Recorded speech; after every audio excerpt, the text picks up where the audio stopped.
Hey guys, it is USS Wisconsin 94, and I was gonna make another topic about this in terms of kind of changing the reloads of the American turreted versus non-turreted reloads and things like that.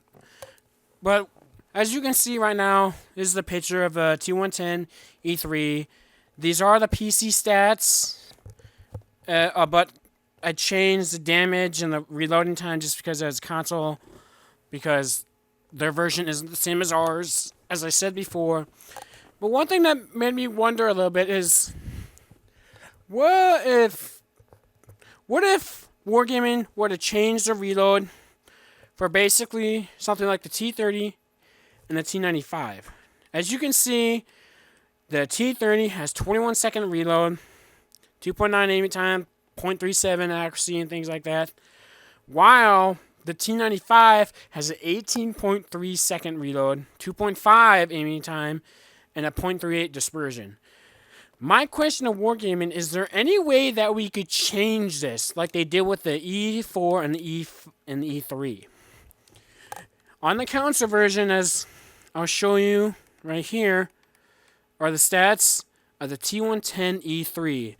I don't own the tank, so I can't show you a little more detailed stats about it, unfortunately. But this is basically what it is. Right now, the rate of fire of the T110 E3 is at 3.16 rounds per minute. It's basically a rate of fire. But that translated into basically 19-second reload. I did have my phone, but it's just I don't have it with me right now. That is a reload of it right now, as it is. Same thing with a view range is 390 and a couple other things. While the E4, as you can see, is I own it, has a rate of fire of 3.08. Now I'm just gonna let you guys take a look at this for a second because I gotta get my phone. Sorry about that.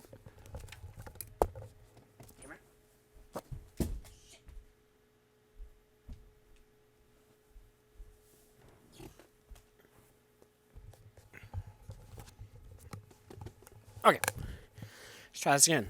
Anyway, the T110 E3 and the T110 E4 has a reload of 3.08 rounds a minute, which I put in the calculator. 3.08 turns it into 19.48 seconds, which is basically 19.5 seconds long reload. While we do the same thing for the T110 E4, 60 divided by 16 equals 18.98, which is basically 19 seconds. This is something that I think that Wargaming did very good on.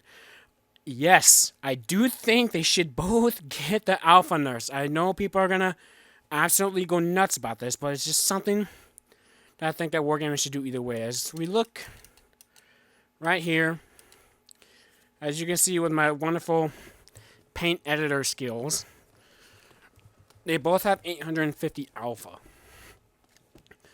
I would prefer that they have it at 800, but knowing how people are still basically salty about that, they're going to drop it down to 750, which is okay, which is alright by me if they were to change a couple other things. Right now, this is something that I think they should do with all of them, including the T30, T95, with a 155, the 120s, and the same thing with a prototype, the T25AT and the T25-2 do with their 90 millimeters. Right now, you can see it's at 7.7 and 7.3 for the AT. That is actually a little more doable, but because the T25AT has a 105, we unfortunately cannot do that with the T25/2 because Wargaming said, to me at least, that because of the gun of the 105 is such a large caliber, it can't fit the mantle of the T25AT. I would appreciate if they were to make the turret or mantle or something bigger so it could do that, just so I think it'd be really cool to have it. But I'm not entirely sure how would they balance it. I have done a chart. I'm on the stats of it. I will put that in the description below so you guys can see it. But up next is the T28 prototype and the T28. These are the PC stats, so and the PC model. So unfortunately, the prototype on ours does not have the closed turret like it does here, as you see. The same thing that the T28 has a lot less HP on the. Basically, has less hit points. It's like it was like 1,200 or something. I can't remember exactly, unfortunately, right now. While the T28 prototype has 1,150. As you can see, they're basically the same. But then you look at the rate of fire. Although I'm just going to say, if you look at the rate of fire numbers right now, and it says 7 and 6, please ignore that. The guys at the Armor Inspector have messed this up somehow. I don't know how. It'd be great if they finished it, but we're just going to look at the reload. We look at the reload for the T28, 9.1. We look at the prototype, it's 10.1. I personally think they should not have it that big of a difference. I think it should be half second. Generally about at least half seconds. But because the prototype has a turret over the T28, I personally would rather go for the prototype than the T28. They're both turds.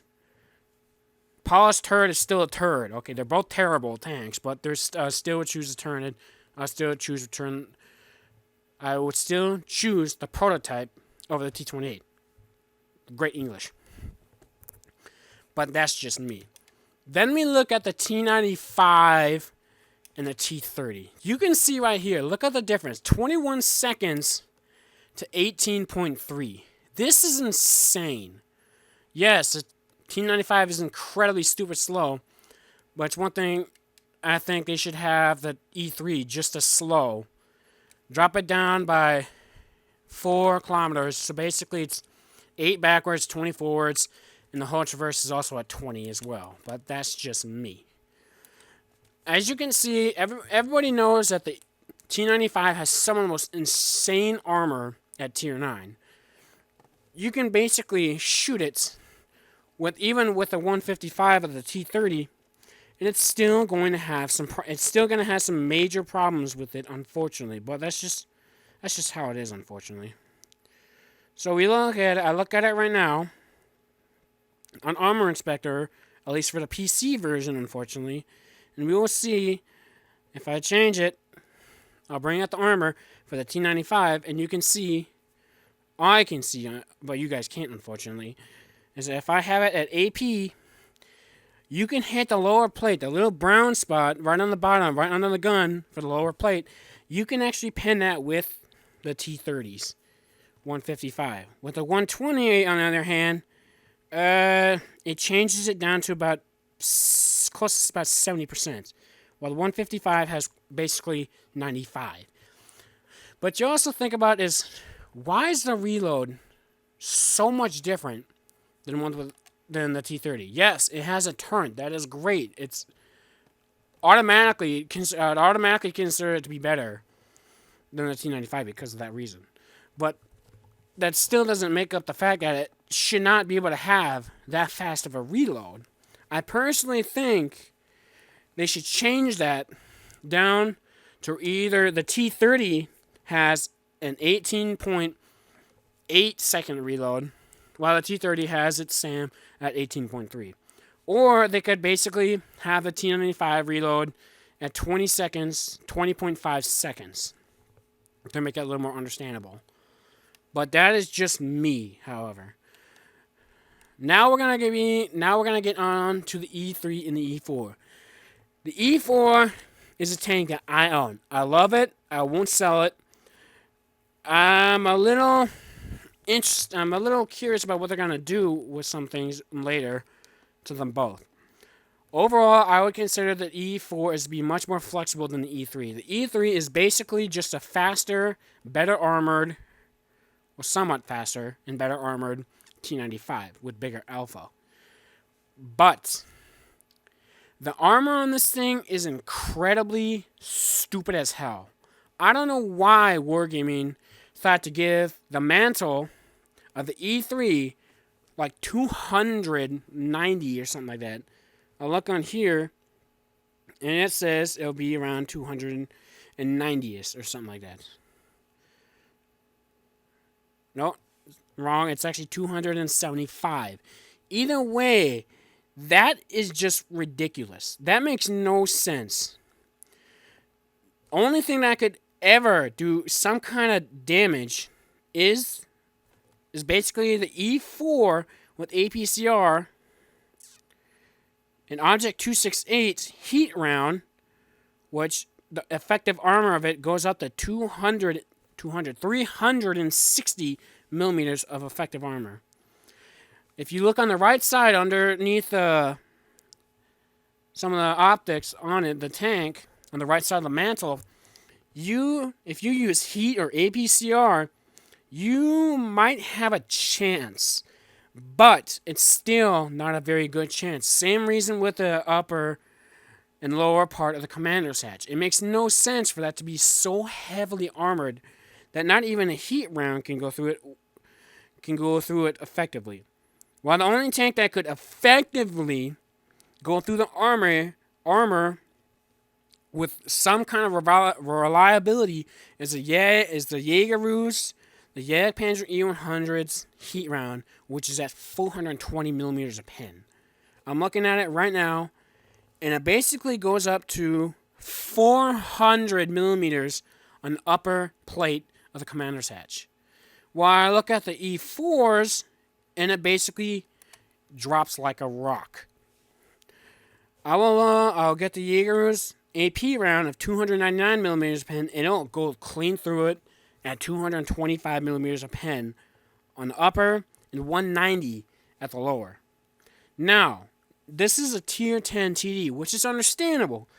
But then we think about, what about something like a mouse?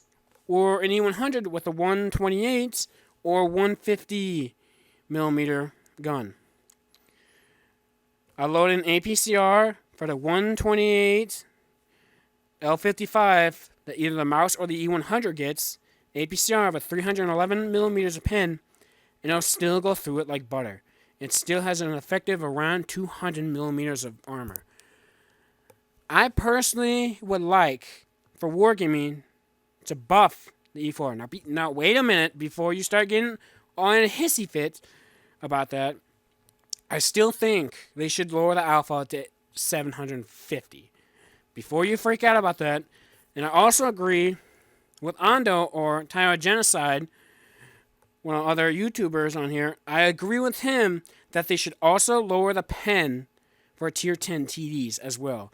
I don't think they should lower it as extreme as he did, though. I think they should have it about the E4 and E4s, E4 and E3s AP should be basically where it is right now. But its APCR, on the other hand, I think it should be dropped down to about 340. That is basically about 340, 50s is basically where I think it should be. 375 is just hilariously fun. Now, before people go off and say, oh, no, automatically auto-pen everything. No, it won't. I know people like to do that, but no, that's not true. Not even a little bit. I did a video about the E4, just using nothing but APCR. Unfortunately, I was using it against targets that were basically squishies to compare to it. It was basically, I shouldn't have been even using them, because everybody else I could easily pin with AP. But such is matchmaking. So, and even then, I still lost that game to a T-34, the Tier 8 American Heavy. So it's something there. Now, I'm not saying that this should be buffed. It was like, oh my god, it should give it the same kind of armor as the E3. No. Hell no. I don't want you guys to think that. That is a stupid thing to think, because I don't think E3 should have armor like that. It's insane. I think that the E3, as I said before, should have lower speed, drop the speed down to 20, and its whole traverse down to 20 as well. That is just something that I think would be nice. But I also like to have the E4 to give it a buff to its commander's hatch and its mantle of about 15 millimeters. Now, this is not going to be that big of a deal versus tier 10s, generally against tier 10s.